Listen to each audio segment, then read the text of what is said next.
présenté par rosetabiblia.com.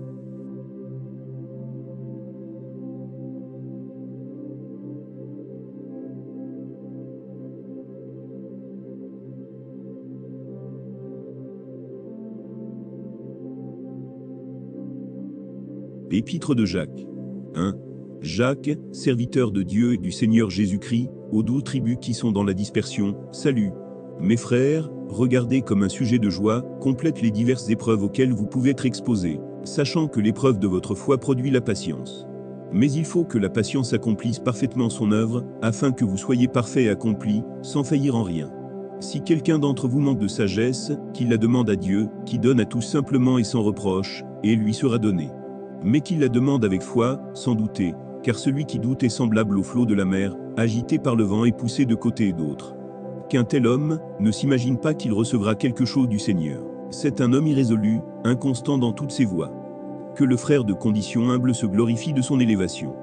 Que le riche, au contraire, se glorifie de son humiliation, car il passera comme la fleur de l'herbe.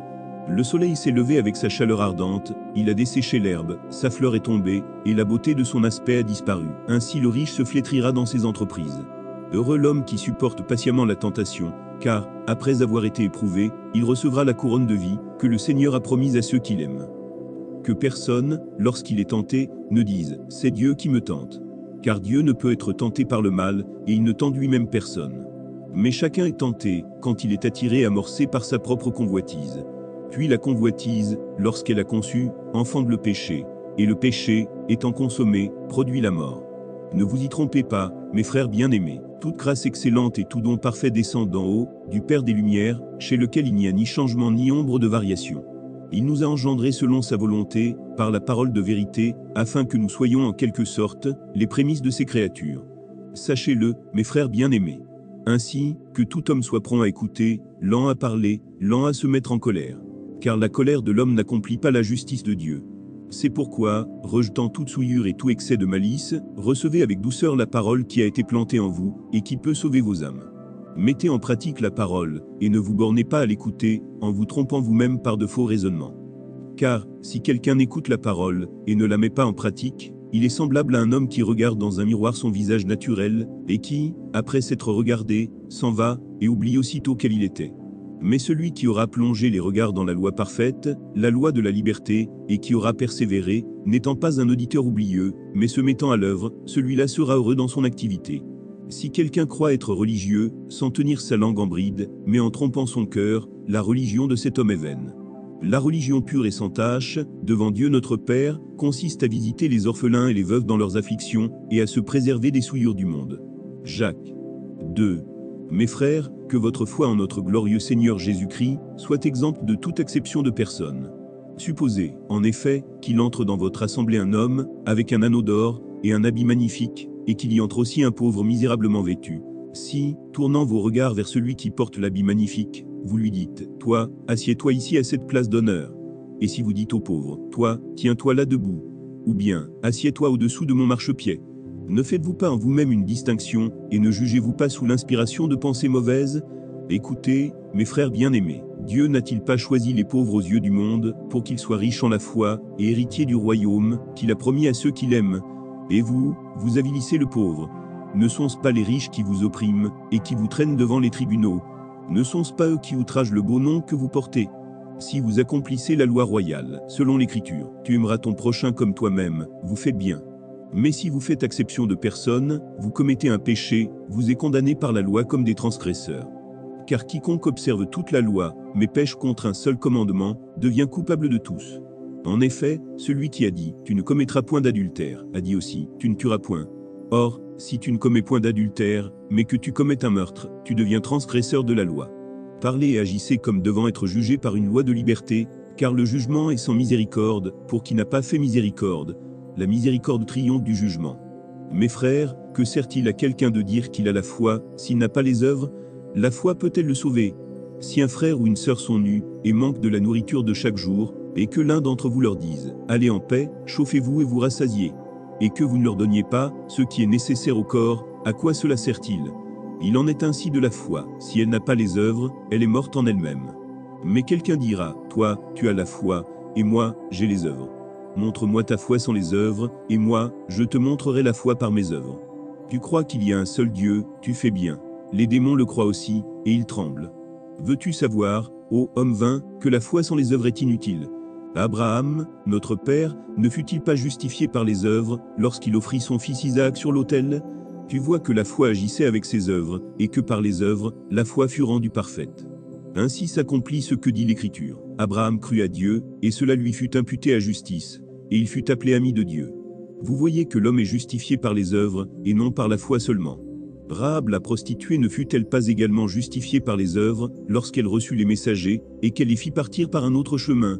Comme le corps sans âme est mort, de même la foi sans les œuvres est morte. Jacques 3. Mes frères, qu'il n'y ait pas, parmi vous un grand nombre de personnes, qui se mettent à enseigner, car vous savez que nous serons jugés plus sévèrement. Nous bronchons tous de plusieurs manières. Si quelqu'un ne bronche point en parole, c'est un homme parfait, capable de tenir tout son corps en bride. Si nous mettons le mors dans la bouche des chevaux, pour qu'ils nous obéissent, nous dirigeons aussi leur corps tout entier. Voici, même les navires, qui sont si grands, et que poussent des vents impétueux, sont dirigés par un très petit gouvernail, au gré du pilote. De même, la langue est un petit membre, et elle se vante de grandes choses. Voici, comme un petit feu peut embraser une grande forêt. La langue aussi est un feu, c'est le monde de l'iniquité. La langue est placée parmi nos membres, souillant tout le corps, et enflammant le cours de la vie, étant elle-même enflammée par la géhenne. Toutes les espèces de bêtes et d'oiseaux, de reptiles et d'animaux marins, sont domptées et ont été domptées par la nature humaine. Mais la langue, aucun homme ne peut la dompter, c'est un mal qu'on ne peut réprimer, elle est pleine d'un venin mortel. Par elle nous bénissons le Seigneur notre Père, et par elle nous maudissons les hommes faits à l'image de Dieu. De la même bouche sortent la bénédiction et la malédiction. Il ne faut pas, mes frères, qu'il en soit ainsi. La source fait-elle jaillir par la même ouverture l'eau douce et l'eau amère? Un figuier, mes frères, peut-il produire des olives, ou une vigne des figues? De l'eau salée ne peut pas non plus produire de l'eau douce. Lequel d'entre vous est sage et intelligent, qu'il montre ses œuvres par une bonne conduite avec la douceur de la sagesse? Mais si vous avez dans votre cœur un zèle amer, et un esprit de dispute, ne vous glorifiez pas, et ne mentez pas contre la vérité. Cette sagesse n'est point celle qui vient d'en haut, mais elle est terrestre, charnelle, diabolique. Car là où il y a un zèle amer, et un esprit de dispute, il y a du désordre et toutes sortes de mauvaises actions. La sagesse d'en haut est premièrement pure, ensuite pacifique, modérée, conciliante, pleine de miséricorde et de bons fruits, exempte de duplicité, d'hypocrisie. Le fruit de la justice est semé dans la paix par ceux qui recherchent la paix. Jacques 4. D'où viennent les luttes, et d'où viennent les querelles parmi vous? N'est-ce pas de vos passions qui combattent dans vos membres? Vous convoitez, et vous ne possédez pas, vous êtes meurtriers et envieux, et vous ne pouvez pas obtenir. Vous avez des querelles et des luttes, et vous ne possédez pas, parce que vous ne demandez pas. Vous demandez, et vous ne recevez pas, parce que vous demandez mal, dans le but de satisfaire vos passions. Adultères que vous êtes, ne savez-vous pas que l'amour du monde est inimitié contre Dieu? Celui donc qui veut être ami du monde se rend ennemi de Dieu. Croyez-vous que l'Écriture parle en vain? C'est avec jalousie que Dieu chérit l'Esprit qu'il a fait habiter en nous. Il accorde, au contraire, une grâce plus excellente. C'est pourquoi l'Écriture dit, Dieu résiste aux orgueilleux, mais il fait grâce aux humbles. Soumettez-vous donc à Dieu, résistez au diable, et il fuira loin de vous. Approchez-vous de Dieu, et il s'approchera de vous.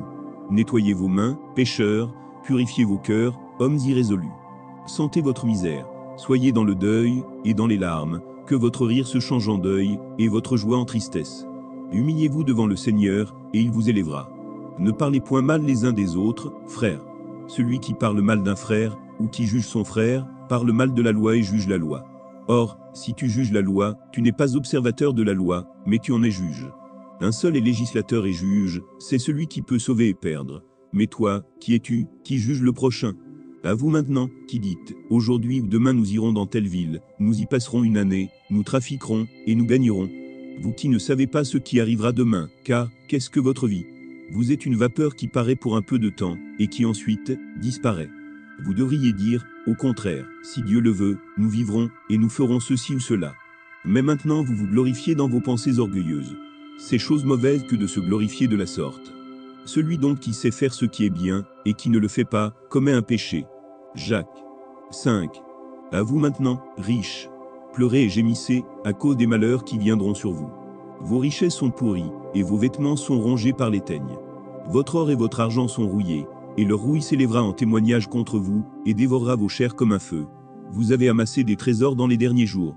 Voici le salaire des ouvriers qui ont moissonné vos champs et dont vous les avez frustrés. Cris, et les cris des moissonneurs sont parvenus jusqu'aux oreilles du Seigneur des armées. Vous avez vécu sur la terre dans les voluptés et dans les délices, vous avez rassasié vos cœurs au jour du carnage. Vous avez condamné, vous avez tué le juste, qui ne vous a pas résisté. Soyez donc patients, frères, jusqu'à l'avènement du Seigneur. Voici, le laboureur attend le précieux fruit de la terre, prenant patience à son égard, jusqu'à ce qu'il ait reçu les pluies de la première et de l'arrière-saison.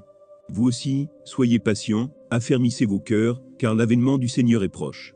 Ne vous plaignez pas les uns des autres, frères, afin que vous ne soyez pas jugés. Voici, le juge est à la porte.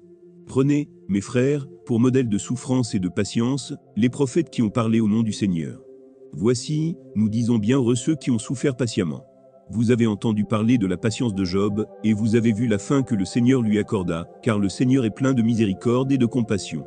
Avant toute chose, mes frères, ne jurez ni par le ciel, ni par la terre, ni par aucun autre serment. Mais que votre oui soit oui, et que votre non soit non, afin que vous ne tombiez pas sous le jugement. Quelqu'un parmi vous est-il dans la souffrance? Qu'il prie. Quelqu'un est-il dans la joie? Qu'il chante des cantiques. Quelqu'un parmi vous est-il malade? Qu'il appelle les anciens de l'Église, et que les anciens prient pour lui, en loignant d'huile au nom du Seigneur. La prière de la foi sauvera le malade, et le Seigneur le relèvera, et s'il a commis des péchés, il lui sera pardonné. Confessez donc vos péchés les uns aux autres, et priez les uns pour les autres, afin que vous soyez guéris.